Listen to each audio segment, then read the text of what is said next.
Assalamu alaikum. 18 under hours, Pakistan Standard Time. This is Radio Pakistan. The news read by Sumaira Kamal. The headlines first. Prime Minister says Pakistan is proud to take lead in conservation of ecological systems to ensure a secure and livable environment for coming generations. Senate was informed today that 45,000 low-cost housing units are under construction across the country, including Lahore, Nowshera, Islamabad and Peshawar. Foreign Minister says Pakistan attaches a huge importance to its trilateral mechanism with China and Afghanistan for enhancing cooperation in the areas of shared interest. Foreign Office spokesperson has said Pakistan and China have so far completed 19 projects under the umbrella of China-Pakistan Economic Corridor, while 28 are under construction. In Indian illegally occupied Jammu and Kashmir, complete blackout will be observed tomorrow between 8 to 9 p.m. against continued Indian illegal occupation of the territory and its state terrorism to suppress the Kashmir freedom movement. Pakistan Cricket Board has announced a schedule of the remaining matches of Pakistan's Super League 6th edition starting from 9th of this month in Abu Dhabi. And now the news in detail. Prime Minister Imran Khan says Pakistan is committed to spearheading innovative nature preservation and biodiversity initiatives and the Green Stimulus Package. He was addressing a special event on green financing innovations in the country organised by Ministry of Climate Change in connection with the World Environment Day in Islamabad today. The Prime Minister emphasised on achieving the tree plantation target under 10 billion tree tsunami programme to protect environmental future of the nation. He said through future green financing, Pakistan is proud to take a lead in conservation of ecological systems and ensure a secure and livable environment for its coming generations. Imran Khan said it is high time for Pakistan to seriously value its natural resources to combat the negative impacts of climate change. The Prime Minister said though Pakistan's contribution to global carbon emissions is less than 1%, however, it is among the 10 highest vulnerable countries facing the risk of climate change. The Senate was informed today that various projects have been initiated under Naya Pakistan Housing Programme to materialise the promise made by Prime Minister Imran Khan for construction of 5 million houses. Advisor on Parliamentary Affairs Babar Ewan told the House during question hour that 45,000 low-cost housing units are under construction all over the country, including in Lahore, Nowshera, Islamabad and Peshawar. The advisor said that the private sector has submitted 180 proposals to Naya Pakistan Housing and Development Authority for construction of more than 3 million housing units. Minister of State for Parliamentary Affairs Ali Muhammad Khan informed the House that the scope of SARS programme has been expanded to provide assistance to the poor segments of the society. He said under SARS Kafalat programme, the federal government has increased the amount of quarterly stipend from 5,000 rupees to 6,000 rupees per beneficiary. The House has now been prorogued. Foreign Minister Shah Mahmood Qureshi says Pakistan attaches a huge importance to its trilateral mechanism with China and Afghanistan for enhancing cooperation and coordination in the areas of shared interest. In his virtual address at the 4th China-Afghanistan-Pakistan Trilateral Foreign Ministers Dialogue today, he said Pakistan has always strived to strengthen its relations with China and Afghanistan in the bilateral as well as regional context.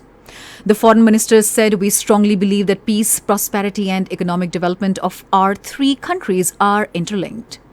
He said the United States and NATO forces have already started withdrawal of troops from Afghanistan. Shah Mahmood Qureshi said while the withdrawal of foreign troops from Afghanistan entails serious security challenges, it also offers a unique opportunity for peace and reconciliation in Afghanistan. He said durable peace and stability in Afghanistan would lead to a conducive environment for harnessing the true potential of regional connectivity and further deepening economic interdependence through use of innovation and technological advances. Pakistan and China have so far completed 19 projects under the umbrella of China-Pakistan Economic Corridor, while 28 are under construction. The Foreign Office spokesperson Zahid Hafiz Chaudhry at a weekly media briefing in Islamabad today said both the countries are committed to the implementation of CPAC for quality economic growth and enhanced regional connectivity. He said over the past 7 years, the CPAC projects have created more than 26,000 jobs and boosted local power industry. Pakistan-China relations had grown from strength to strength, unaffected by the vicissitudes of time and changes in the regional and global environment. The tremendous progress made in the CPEC projects signals the shared commitment of Pakistan and China. In a short span of time, we have completed 19 projects, 28 are under construction, while 41 are in the pipeline. Over the past 7 years, CPEC projects have created more than 26,000 jobs and have boosted local power industry in Pakistan. In addition, CPEC motorway projects have created over 50,000 jobs. The spokesperson said the CPAC motorway projects have created over 50,000 jobs. On Palestine issue, he said Pakistan believes that a viable, independent and contiguous Palestinian state based on internationally agreed parameters with the pre-1967 borders and Al-Quds Al-Sharif as its capital is the only way forward to the Palestine issue. On Indian illegally occupied Jammu and Kashmir, the spokesperson said the lives and livelihoods of the Kashmiri people have been severely affected in the aftermath of India's illegal and unilateral actions of 5th August 2019.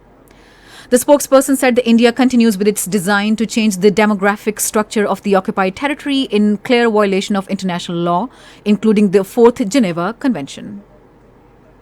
This is Radio Pakistan. In Indian illegally occupied Jammu and Kashmir, a complete blackout will be observed tomorrow as a mark of resistance against the continued Indian illegal occupation of the territory, its state terrorism to suppress the Kashmir freedom movement. The call for the observance of the blackout has been given by the All Parties Hurriyat Conference and supported by other Hurriyat leaders, organizations and activists of civil society and representatives of trade unions. The All Parties Hurriyat Conference said that the blackout would be a symbol of Kashmir people's protest against the Indian tactics to do away with their distinct identity through illegal actions taken by Modi regime on August 5, 2019. A report on the completion of 100 days of the ceasefire between Pakistan and India along the line of control said that Indian troops in their continued acts of state terrorism martyred 44 Kashmiris in illegally occupied Jammu and Kashmir. Meanwhile, Indian police martyred a youth in custody at the Taral police station in Pulwama district today.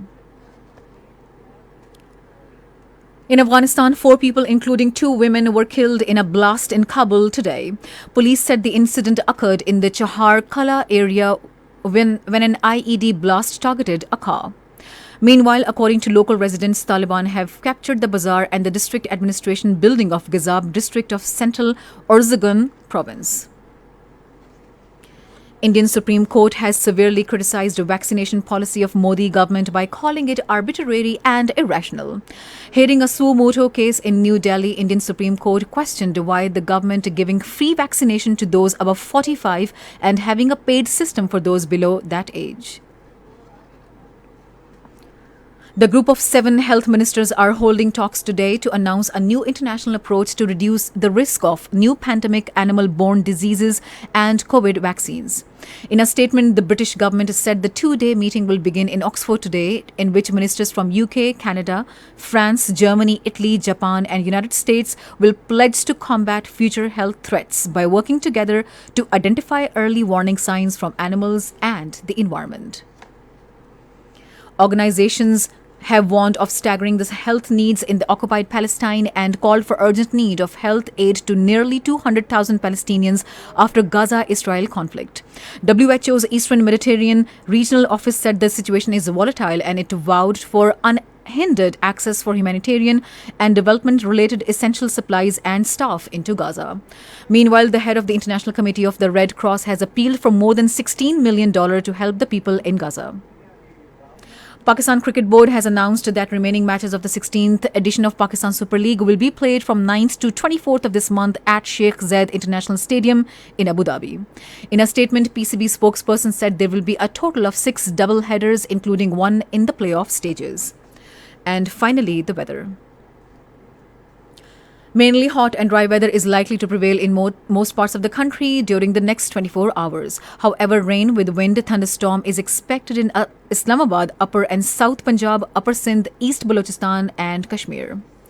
And that is the end of the news. For more news and analyses, log on to our website radio.gov.pk and also watch live streaming of our bulletins on the link facebook.com/radio.